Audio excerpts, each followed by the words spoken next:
Il y a des silences qui parlent plus fort que n'importe quel son. Le silence à bord du vaisseau des rêves en était un. Un calme, non pas de vide, mais d'anticipation.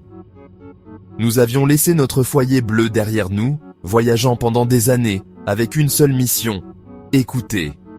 Notre vaisseau était une merveille, un monde autosuffisant et un navire d'espoir humain. Nous étions des explorateurs de l'existence, non des terres, naviguant sur un océan d'étoiles vers l'inconnu. Les jours étaient mesurés par le bourdonnement du système de survie, non par un soleil quelconque. Dehors, le cosmos se déployait, des nébuleuses en floraison, des galaxies en rotation, une beauté au-delà de la compréhension. Notre but était de témoigner, d'être présent dans l'histoire qui se déroulait de l'univers. Nous étions une petite famille, scientifiques, artistes, ingénieurs, liés par un rêve partagé. Nous avons échangé la certitude contre le potentiel infini du vide.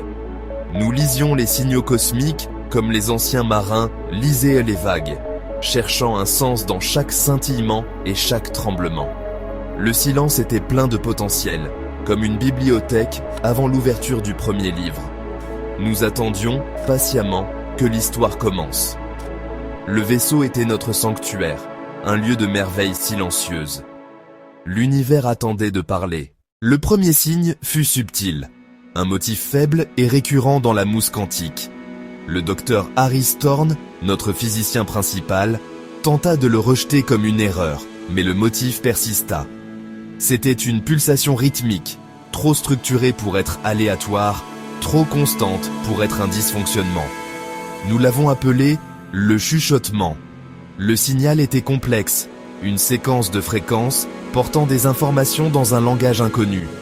Le mystère devint notre obsession, transformant notre mission d'écoute passive en une poursuite active. L'excitation grandit alors que nous triangulions la source, une étendue sombre entre d'anciens amas stellaires dans Cassiopée. Nous avons modifié notre cap suivant l'écho plus profondément dans l'inconnu. Le vaisseau tourna, les moteurs rougeoyants, alors que nous nous lancions à sa poursuite. La possibilité d'un premier contact flottait dans l'air.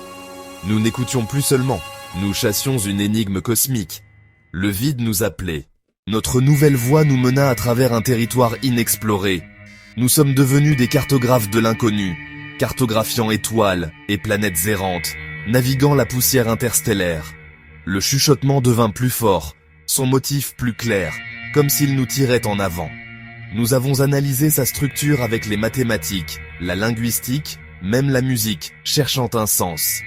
Le signal évolua, dynamique et vivant, remplissant le silence de sens. Les étoiles se sont raréfiées. Nous sommes entrés dans un véritable vide, ressentant notre isolement. Pourtant, le chuchotement était notre compagnon, donnant un sens à notre voyage. Nous avons cartographié non seulement l'espace, mais aussi nos propres paysages intérieurs, interrogeant l'intelligence et la conscience. L'inconnu nous a forcés à confronter nos hypothèses. À chaque année-lumière, notre compréhension et notre émerveillement grandissaient. Nous sommes arrivés aux coordonnées et avons trouvé non pas une étoile, mais une sphère parfaite d'obscurité absolue, un trou dans l'univers. Nos capteurs ne pouvaient pas la pénétrer.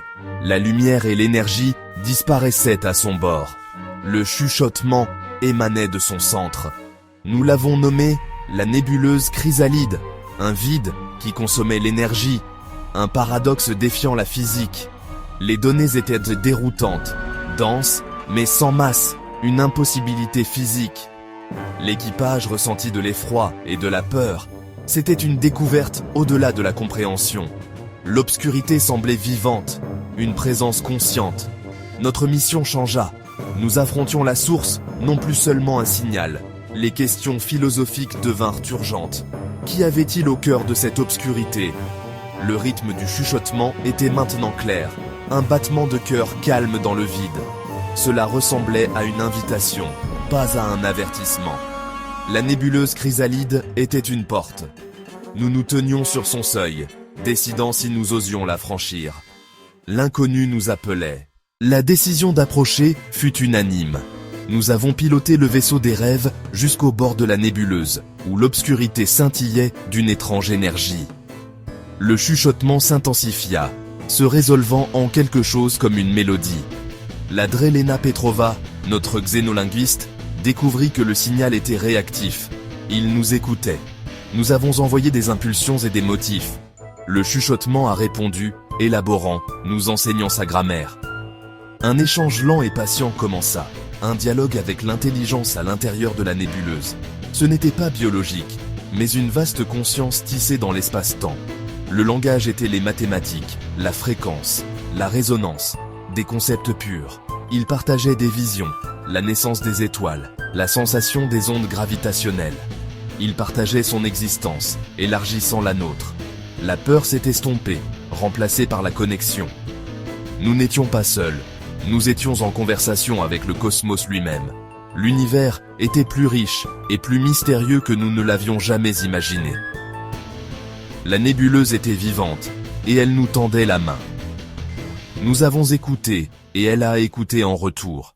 L'invitation se présenta sous la forme d'un portail, une ouverture stable dans la sphère noire.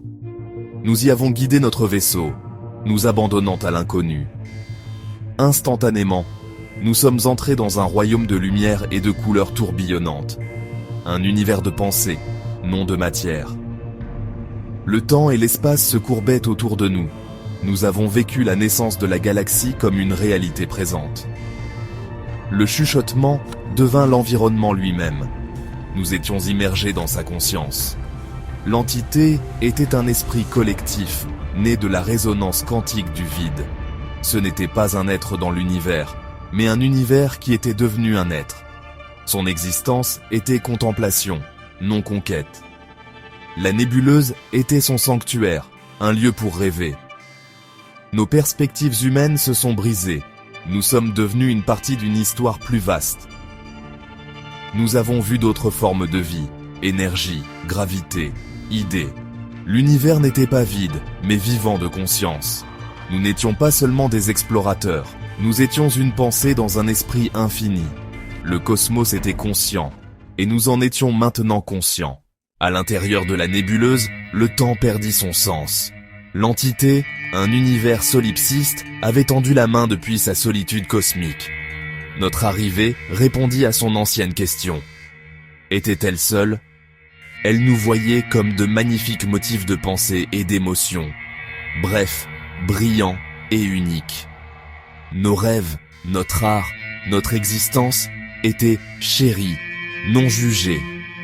Le vaisseau était plus qu'une machine, c'était le rêve de l'humanité devenu réalité.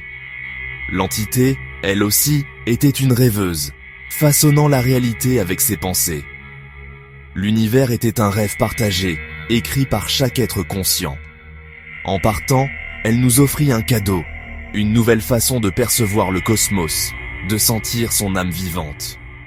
Doucement, elle nous a ramenés à l'obscurité familière de l'espace. La passerelle se referma, et la nébuleuse chrysalide redevint une sphère noire parfaite. Mais nous savions que c'était un sanctuaire, un rêveur dans l'obscurité. Nous étions changés. Le silence à bord était maintenant celui d'une paix profonde. L'univers extérieur était le même, mais nous le voyions avec des yeux nouveaux, vivants, chantants. Notre retour fut un pèlerinage silencieux. Nous n'avions plus besoin d'analyser, seulement de témoigner. Nous avons peint, écrit, composé, essayant de capturer la beauté qui nous avait été révélée. La vraie découverte était en nous, une connexion à tout. Le vaisseau était maintenant un récipient de mémoire, bourdonnant de l'écho de la nébuleuse. Notre mission était accomplie, mais notre voyage ne l'était pas. Nous sommes devenus des messagers, partageant une vérité simple. L'univers n'est pas vide. Il est plein de rêves, et nous en sommes un. Beaucoup doutèrent de notre histoire, mais la vérité n'était pas dans les données. Elle était dans l'expérience. Nous avions trouvé notre foyer dans le cosmos. En approchant du système solaire, la lumière de notre soleil inonda les hublots. Réconfortante, mais étrangère. Nous sommes revenus du bord de l'imagination au monde de notre naissance. Nos derniers journaux de bord n'étaient pas des rapports, mais des réflexions et des poèmes. Nous ne demandions plus. Sommes-nous seuls ? Mais quel est notre rôle dans ce rêve cosmique ? Nous étions les gardiens d'une nouvelle conscience. La vie sur Terre continuerait, mais nous étions à jamais changés. Nous avions touché l'infini, et il nous avait touchés. L'univers rêve de nous. Alors, qu'osons-nous rêver de lui ?